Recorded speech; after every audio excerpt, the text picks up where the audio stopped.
Albright, una neoplasia endocrina múltiple o una neurofibromatosis, están en la obligación de investigar si puede tener también un adenoma hipofisario. ¿Sí? A eso se refiere. Sigamos. Clasificación, esto es bonito. ¿Sí? De hecho, creo que estaba en su tarea, así que ya lo deben saber. Según el tamaño de los adenomas, se clasifica en microadenoma, menos de 1 centímetro. ¿Ok? Macroadenoma, mayor o igual a 1 centímetro. Y finalmente, el adenomas hipofisarios gigantes, cuando son gigantes mayor a 4 centímetros. ¿Sí? Muy bien, no es tan difícil la clasificación según el tamaño. Según esta imagen, lo que pueden ver es también el adenoma hipofisario, pero fíjense el tamaño que tiene este adenoma. Aquí en esta imagen podrán apreciar un microadenoma, fíjense que es bastante chiquito y si yo lo mido cuando esté haciendo el informe de la resonancia, seguramente será menos de 1 centímetro. ¿Sí? Cosa que no pasa con este tumor de aquí, que mide más de 1 centímetro. ¿No? Entonces, microadenoma y macroadenoma. Perfecto. Ahora, según la estirpe celular, podemos clasificarlo dependiendo de qué célula sea la que está produciendo el adenoma. Ustedes sabrán que en la adenohipófisis hay distintos tipos de células.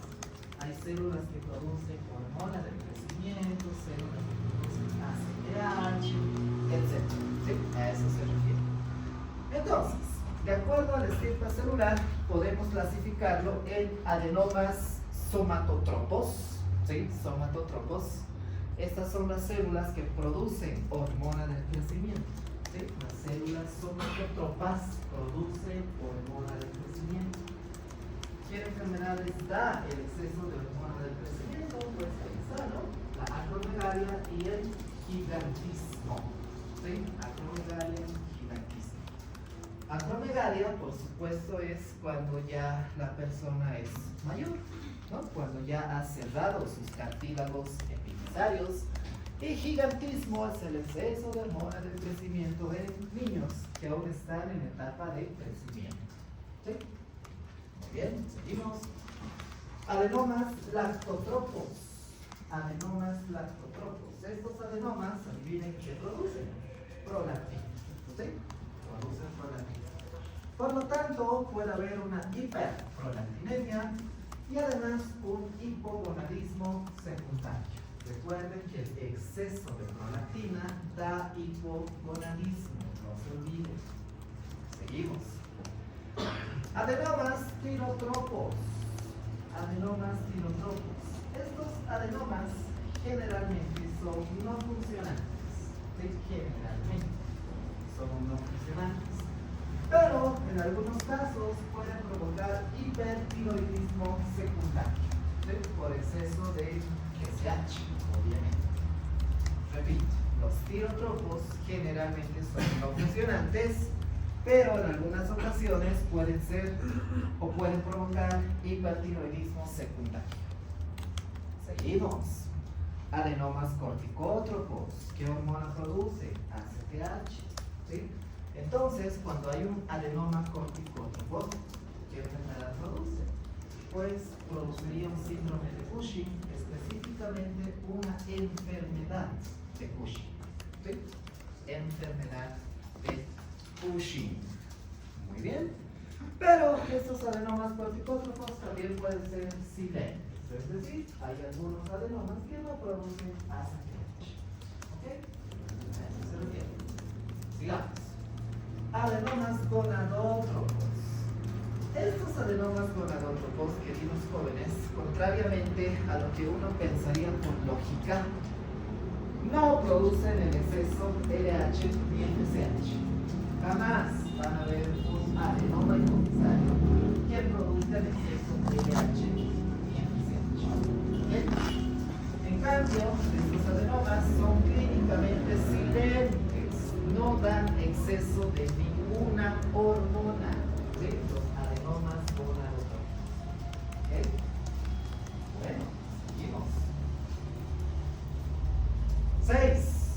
Adenoma de células nulas. Los adenomas de células nulas no son funcionales, no producen ninguna hormona. Finalmente, tenemos aquí abajo los adenomas dobles o plurihormonales. Dobles o plurihormonales. ¿Qué dice su nombre? Que elaboran más de una hormona. ¿Sí? Un ejemplo clásico de un adenoma doble o plurihormonal es el adenoma que produce hormona de crecimiento y prolactina. ¿Sí? Entonces puede haber tumores que producen más de una hormona. No se olviden de eso. Ejemplo clásico, hormona del crecimiento y prolactina. ¿Sí? Bien, esa es la clasificación de los adenomas. Se darán cuenta que es bastante larga, quizás, porque hay varios tipos de células a nivel de la hipófisis. ¿Sí? Continuamos. Dicho esto, queridos jóvenes, vamos a entrar a la primera parte importante de este tema. Adenomas hipofisarios no funcionantes. ¿Sí? ¿Qué quiere decir? Que no producen exceso de ninguna hormona. ¿Ok? Adenomas hipofisarios no funcionantes. Se dice que del 25 al 35% de todos los adenomas no son funcionantes. ¿Qué les parece esa prevalencia? Bastante alta para mi gusto. ¿Sí? Quizás han venido aquí con la idea de que todo adenoma hipofisario produce hormonas. Quizás algunos, pero no es así. Fíjense que del 25 al 35 no funciona. ¿Sí? No producen ninguna hormona. ¿Ok? De estos adenomas no funcionantes, del 70 al 90% son gonadotropos. ¿Sí? Es decir, se forman a partir de células gonadotropas. Y repito, cuando se forman a partir de estas células no producen exceso de ninguna hormona. ¿Sí? Eso he dicho anteriormente. Continuamos. Clínica. Entonces la pregunta es, si no producen hormonas, ¿qué clínica nos va a dar este tumor? La respuesta es la siguiente. La clínica es compresiva o por efecto de masa. ¿Sí? Mientras más grande es, más síntomas va a dar. Eso quiere decir. Entonces, ¿cuáles son estos síntomas? El primer síntoma es la cefalea, dolor de cabeza. ¿Sí? Esta cefalea generalmente se presenta hasta en el 70% de estos adenomas no funcionantes. Bastante frecuente, dolor de cabeza. ¿Ok? Se dice que es similar a la migraña. ¿Ok? Es decir, es retroorbitario. O puede ser una cefalea tensional también, es muy parecido a este tipo de cefaleas. ¿Ok? ¿Qué más? Afectación visual, muy importante. ¿Cuál es la afectación visual que podría provocar? Podría dar una cuadranopsia, ¿sí? O podría dar una hemianopsia bitemporal también. El efecto visual más, pérdida de la agudeza visual, de borroso, si ustedes quieren. Y lo peor que le puede pasar es una pérdida en la visión de los colores. ¿Sí? Todos esos síntomas visuales, entonces, puede dar estos adenomas. ¿Ok? Lo clásico que se preguntan los exámenes, no solamente en el mío, quizás exámenes de residencia y de especialidad, es la hemianopsia bitemporal. ¿Sí? Creo que ya les dije esto en la anterior clase. La hemianopsia bitemporal es propia de los adenomas hipofisarios. Sea funcional o no sea funcional, igual. Bien, sigamos. Hipopituitarismo. ¿Sí? El hipopituitarismo es un tema que ya lo hemos avanzado, ya lo conocen y seguramente lo van a defender más rápido. ¿Ok? Pero estos tumores no funcionantes, por ese efecto que tiene la masa del tumor, hace que el resto de las células que están en la hipófisis no elaboren bien su hormona. ¿Ok? Aproximadamente el 44% de los pacientes que tienen este adenoma tienen hipopituitarismo. ¿Sí? Casi la mitad puede tener hipopituitarismo. Ahora, ¿qué alteraciones va a haber? Pues se va a alterar la función gonadotrópica, de la hormona del crecimiento, de la tiroides y finalmente la función de la ACTH. ¿Sí? Eso ya lo habíamos visto. Incluso hay un patrón por el cual se afectan las hormonas. Recordarán que primero se afecta la hormona del crecimiento, luego las hormonas sexuales, luego las hormonas relacionadas con la tiroides y finalmente las relacionadas con el cortisol. ¿Sí? No les voy a preguntar más ratito, pero no se olviden. Sigamos. Diagnóstico, queridos jóvenes. ¿Qué hacemos en un adenoma no funcionante? Primero, un perfil hormonal, pues obviamente. ¿Para qué pedirían un perfil hormonal? Primero, para ver que ese tumor no sea funcionante, ¿no? Primero. Y segundo, para ver que ese tumor no esté afectando la secreción de las otras hormonas. ¿Sí? Entonces, jóvenes, ¿cómo se pide un perfil hormonal? Es fácil. Cuando quieren ver el eje del cortisol, a ver, nos vamos a ir aquí. Así. Cuando quieren ver el eje del cortisol, pedirán ACTH y cortisol. ¿Ok? No se olviden, ACTH y cortisol. Cuando quieren ver el eje tirotropo, pedirán TSH y T4 libre. ¡Qué fácil! Cuando quieren ver el eje de la hormona del crecimiento, pedirán hormona del crecimiento e IGF-1. ¿Sí? El eje gonadotropo, FSH, LH, estradiol, si es mujercita, o si es varón, en vez del estradiol, la testosterona, lógicamente. Cuando quieren ver la función de las células lactótropas, pues simplemente la prolactina. ¿Sí? Esto, jóvenes, es importante porque tienen que saber qué pedir cuando hay un adenoma hipofisario o cuando están pensando en una alteración de la hipófisis. Esto ustedes lo van a hacer cuando salgan como médicos generales. Necesitan saber qué hormonas pedir. Y nunca pidan una hormona suelta. Por ejemplo, si quiero valorar el eje del cortisol, hay algunos que solo piden ACTH y adiós. ¿Ok? Pero siempre hay que pedir la hormona que estimula y la hormona que se produce después de ese estímulo. Entonces pedirían ACTH y cortisol, ¿no? Siempre pidan las hormonas por ejes. ¿Ok? Otro ejemplo, si yo quiero evaluar el eje de las hormonas de la tiroides, ¿qué estaría bien? TSH y T4 libre. TSH y T4. ¿Sí? Tienen la lección, ¿no? Tienen la lógica. Siempre hay que pedir todo el eje. No se olviden de eso. Continuamos. Por supuesto, necesitamos tener una imagen. ¿Cuál es esa imagen? Resonancia magnética nuclear. ¿Ok? ¿De qué? De silla turca. ¿Con qué? Con contraste. ¿Sí? Ya se debe estar cansando de lo que les estoy diciendo, pero se pide de esa manera. ¿El contraste será yodado? No, es gadolíneo. ¿Sí? El contraste que se usa es gadolíneo. No se olviden. Sigamos. Bien, cuando nosotros vemos en la resonancia magnética al adenoma hipofisario, hay una clasificación bastante bonita. De hecho, hay dos: la clasificación de Noss y la clasificación de Harvey. Esto se supone que se maneja más en neurocirugía. Los neurocirujanos hacen esta clasificación y ven qué tan invasivo es el tumor hipofisario. ¿Sí? Entonces me voy a saltar un poco esto y les voy a mostrar la clasificación. ¿Sí? Vamos a empezar hablando de la clasificación de Noss. ¿Para qué sirve esta querida clasificación? Ahí dice: el grado de invasión al seno cavernoso. Repito, la clasificación de Noss ve el grado de invasión al seno cavernoso. Ahora, esto es bastante gráfico, queridos jóvenes. Entonces vamos a basarnos en la imagen. ¿Sí? Fíjense, grado 0. Tenemos un adenoma hipofisario, pero que está limitada a la hipófisis. Fíjense, no está invadiendo nada, se ha quedado dentro de la hipófisis.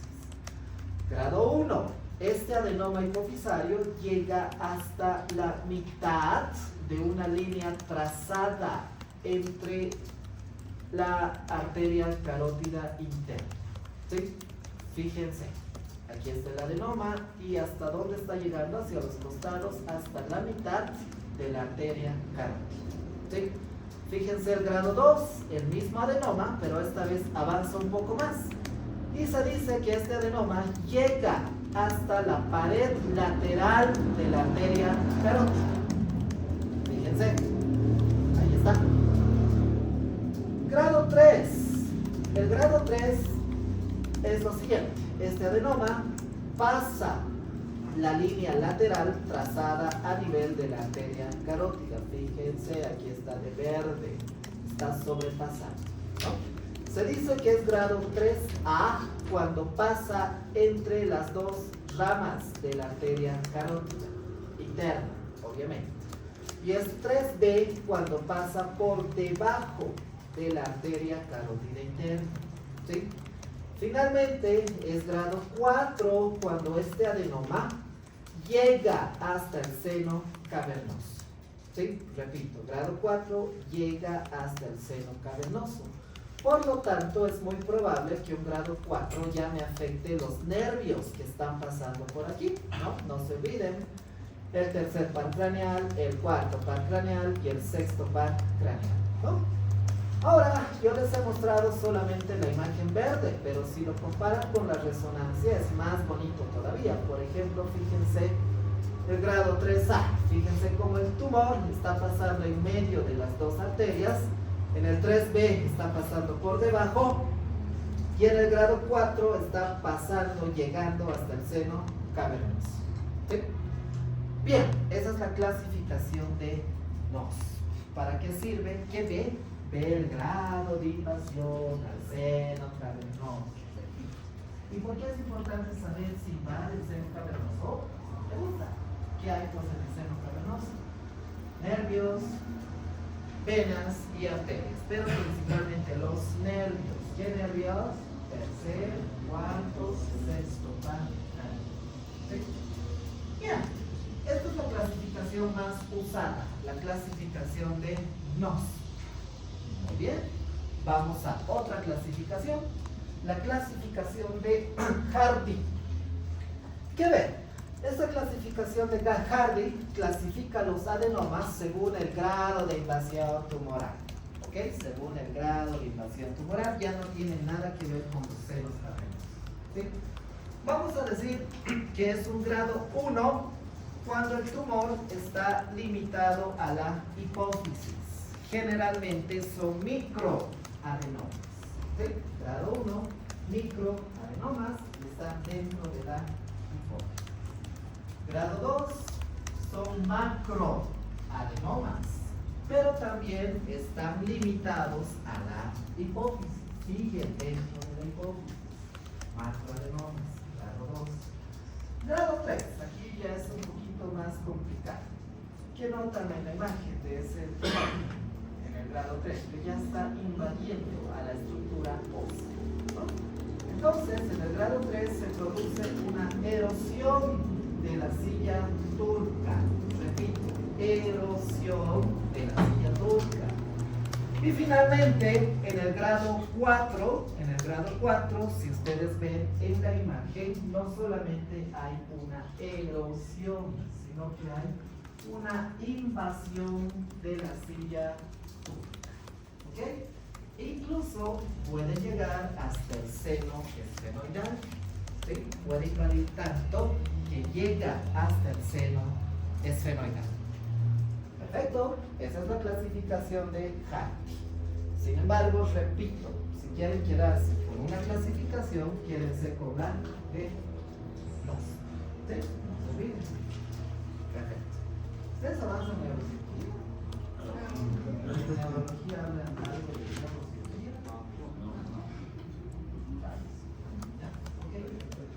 Ya, ni modo, ya, ¿para qué más materias, no?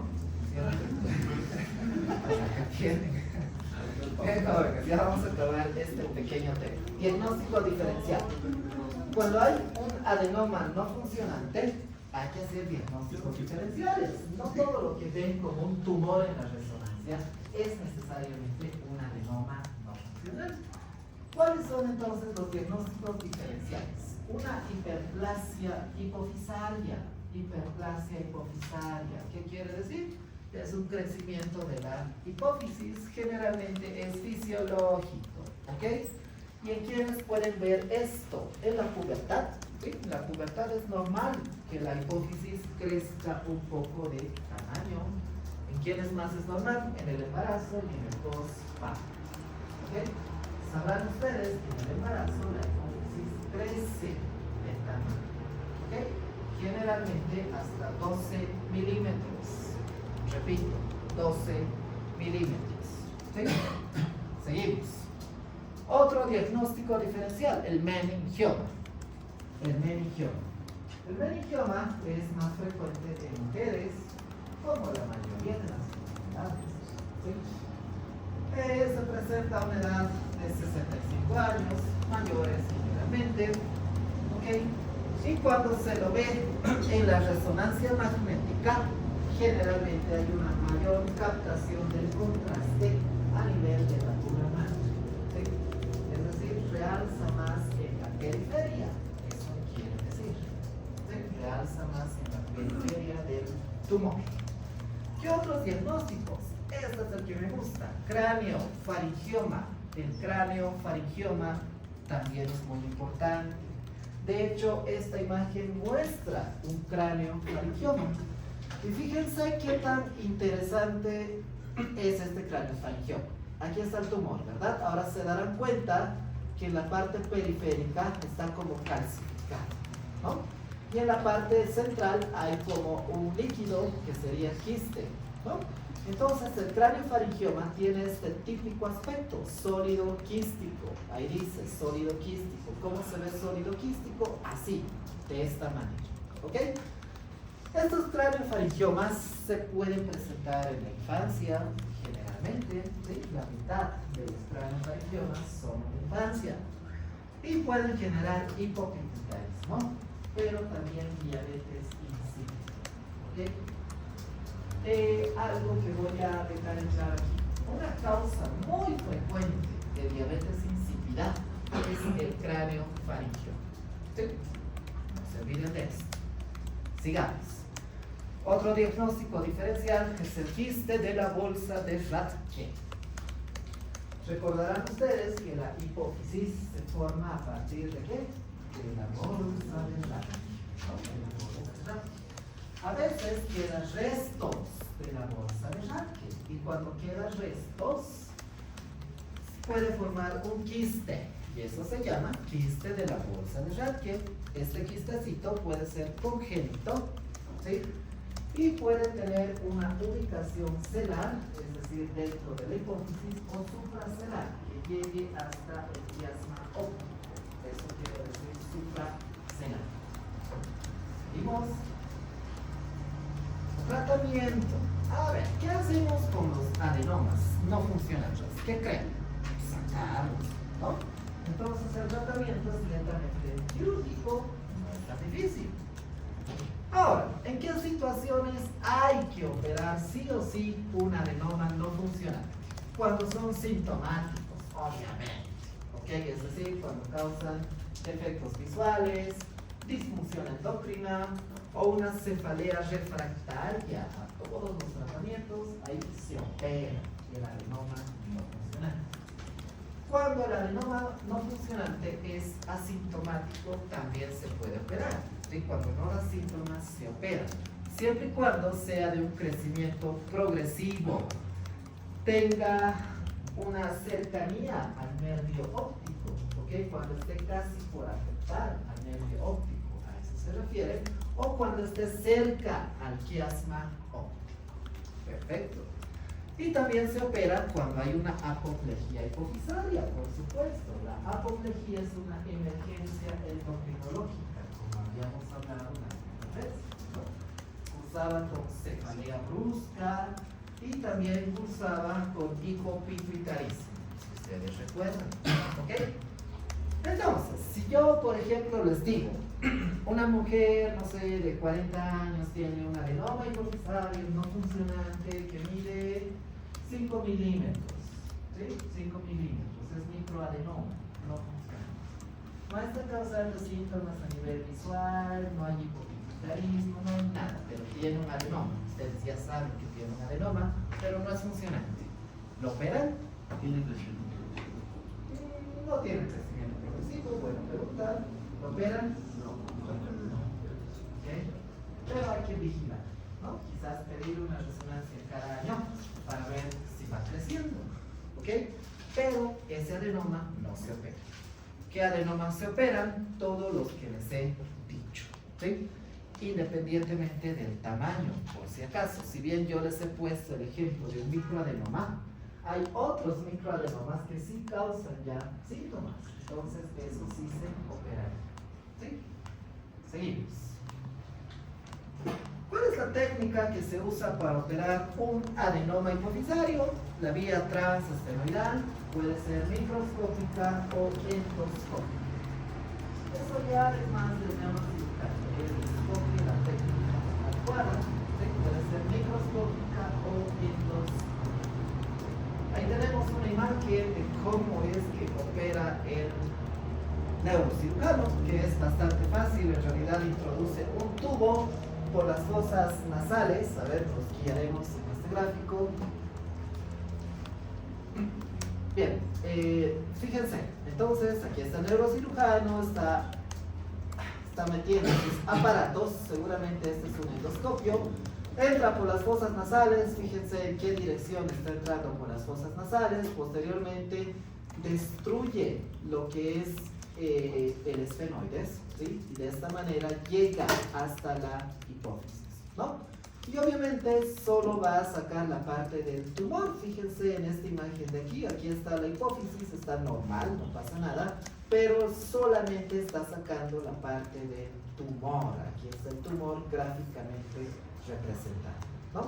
¿Por qué se llama transesfenoidal? Porque necesariamente tiene que atravesar el hueso esfenoides, ¿sí? Pero es mucho mejor y es más rentable. Imagínense que tengan que hacer una operación transcraneal. Eso es más violento, ¿no? Entonces es bastante cómodo y bastante fácil operar un adenoma de hipófisis, al menos para el neurocirujano. ¿Ok? Sigamos. Complicaciones. Sí, puede haber complicaciones después de esta cirugía. Sobre todo la diabetes insípida es una complicación. El CIHAT, ¿qué es el CIHAT? Es el síndrome de secreción inadecuada de hormona antidiurética, ¿sí? Secreción inadecuada de hormona antidiurética, y puede haber también un hipopituitarismo, ¿sí? En algunos casos, no es en todos. Generalmente estas operaciones son de buen pronóstico y no suele haber complicaciones. Perfecto, jóvenes, descansito.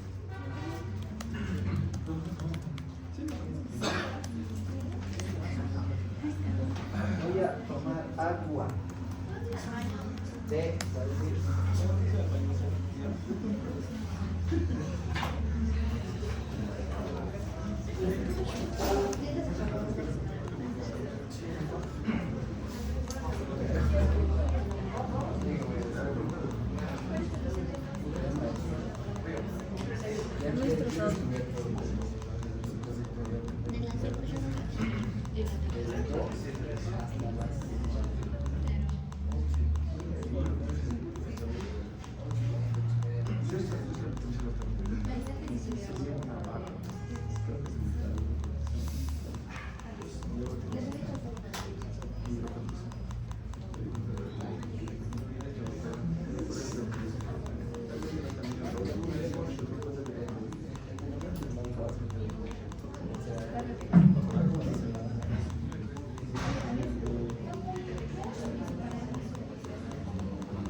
todo el tema del neuroendocrino es para avanzar esta parte, acromegalia. Eso es lo que más, no van a ver más, pero es lo que sí o sí deben aprender a identificar en los pacientes. ¿Okay? La mejor manera de identificar quién puede tener acromegalia es mediante sus rasgos físicos. Es bien clínica el diagnóstico, es bien clínico el diagnóstico de acromegalia. ¿Okay?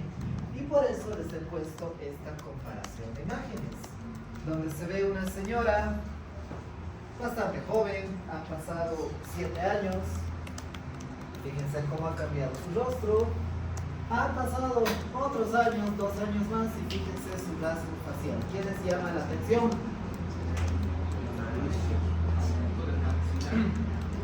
A ver, 1, la nariz, ¿lo ven más ensanchada a comparación de esto?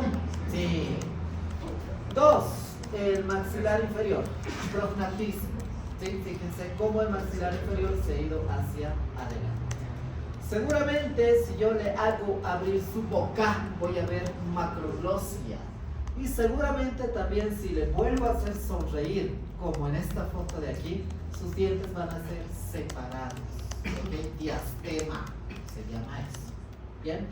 Pero lo que yo quiero que vean es el conjunto de todo esto. ¿Es lo mismo esta carita de aquí que esta carita de acá? No. Es como si todo se hubiera ensanchado, ¿no? A nivel del rostro. Y difícilmente la paciente por sí sola se va a dar cuenta de esto. No, es imposible que venga a mi consulta y diga, doctor, siento mi cara más ensanchada. No, ellos no se van a dar cuenta jamás. ¿Quiénes me van a hacer dar cuenta de esto? Quizás un familiar cercano, los amigos, que le van a decir, ¿qué ha pasado? ¿Has cambiado? Y ella, cierto. Y aún así no le va a preocupar, ¿ok? La paciente lo va a considerar normal. Entonces puede que este tipo de paciente venga a su consulta por una infección urinaria, por una diarrea, por cualquier otra cosa.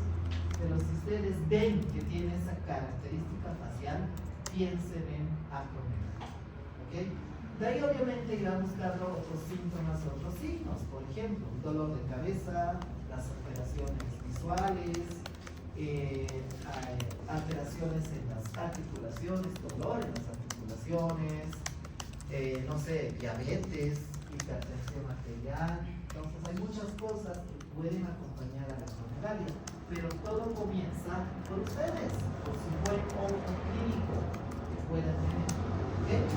No se olviden entonces de ese rostro, que ahorita vamos a ver más rostros, no se preocupen. ¿Ok? Bien, empecemos.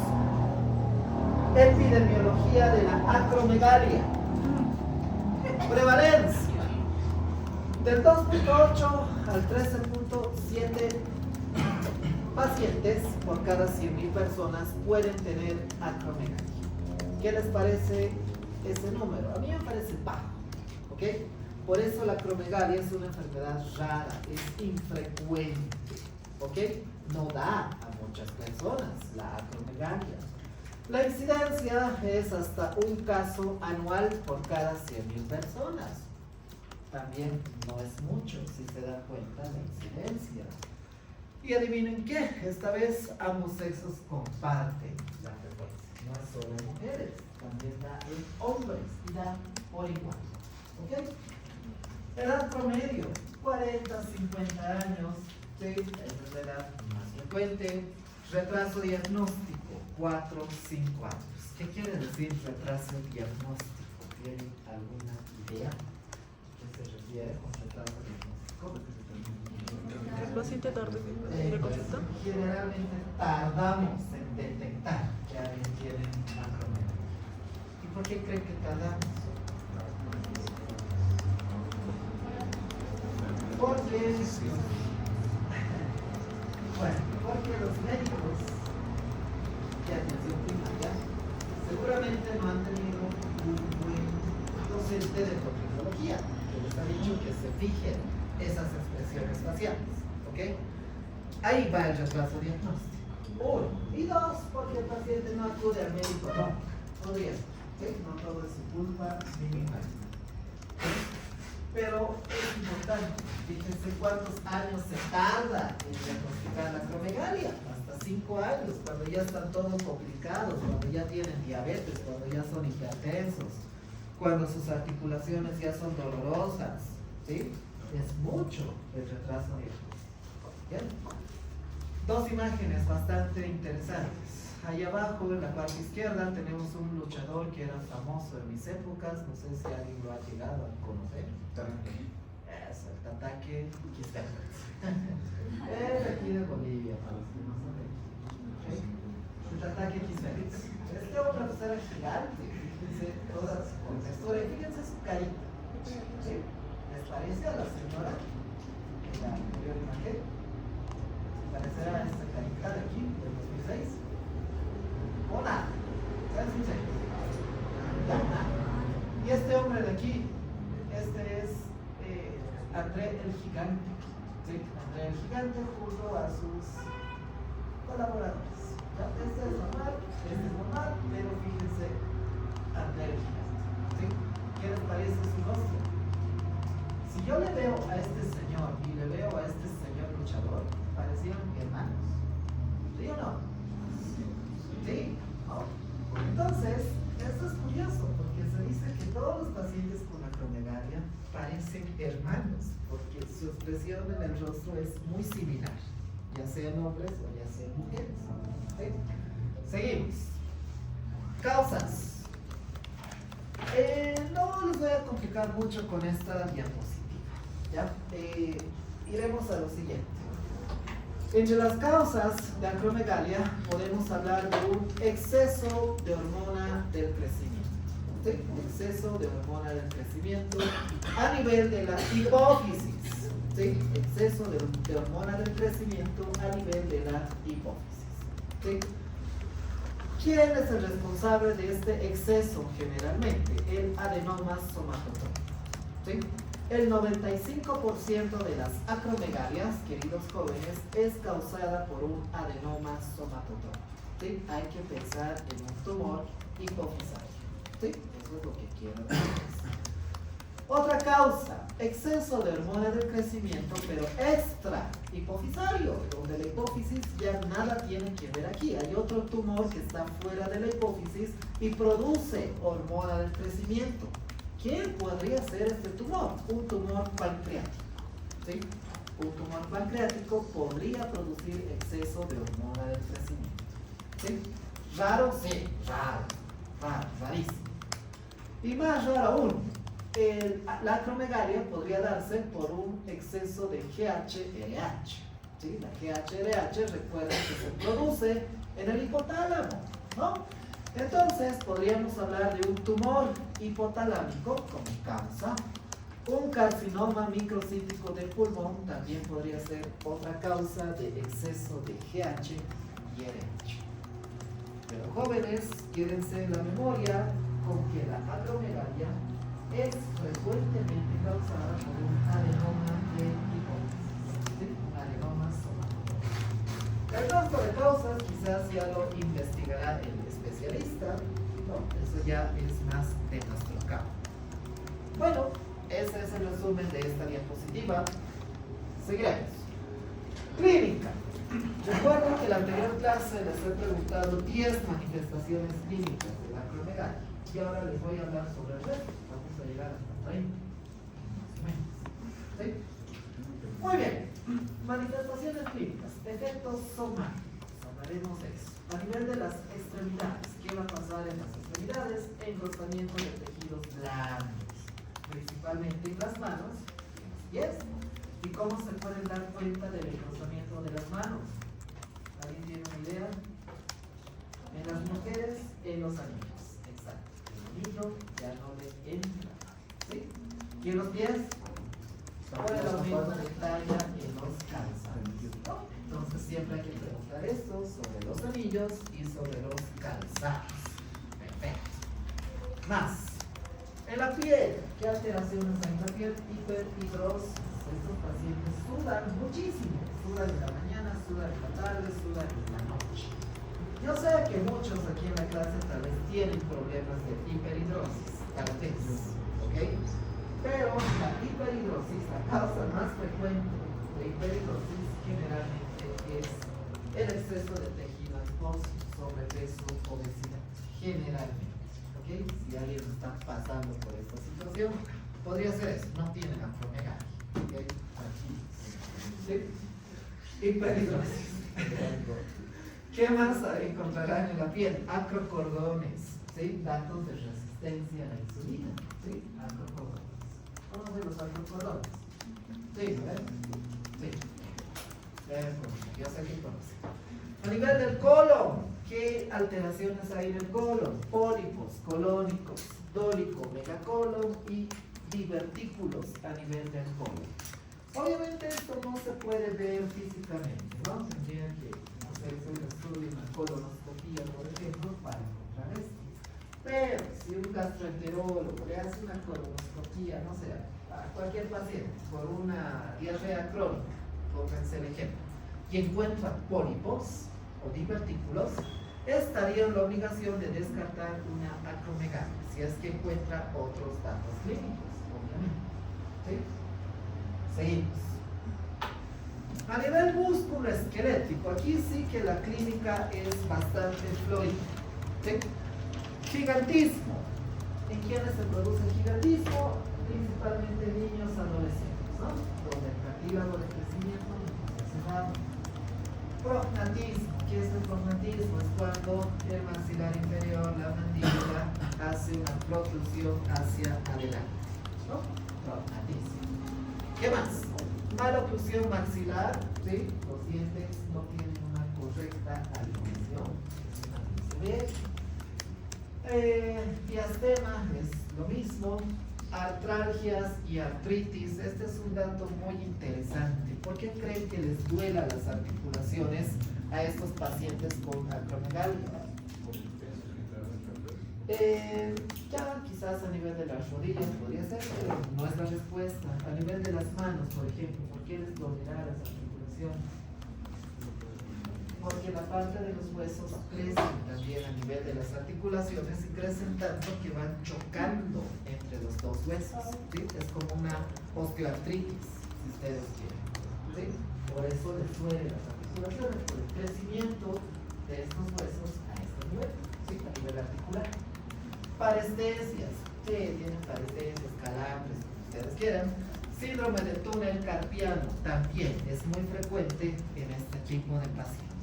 ¿Ok? Seguimos. Fotos. Ahí vemos a un hombre con gigantismo, ¿sí? Al lado está su hermano, pero este hombrecito seguramente le ha dado acromegalia, no sería acromegalia, sería gigantismo, ¿no? Seguramente ha tenido un exceso de hormona del crecimiento a sus 12, 13 años y pues ha crecido de esa manera, ¿no? Gigantismo. ¿Qué vemos aquí? Las manos, fíjense, esta mano de aquí es más gruesa, ¿sí? Que la de su hermano, ¿sí? Fíjense el pie, lo mismo, este pie ha tenido un crecimiento a nivel de las partes blandas a comparación de su hermano. Y aquí tenemos un dólico megacolon, ¿sí? Que también se da en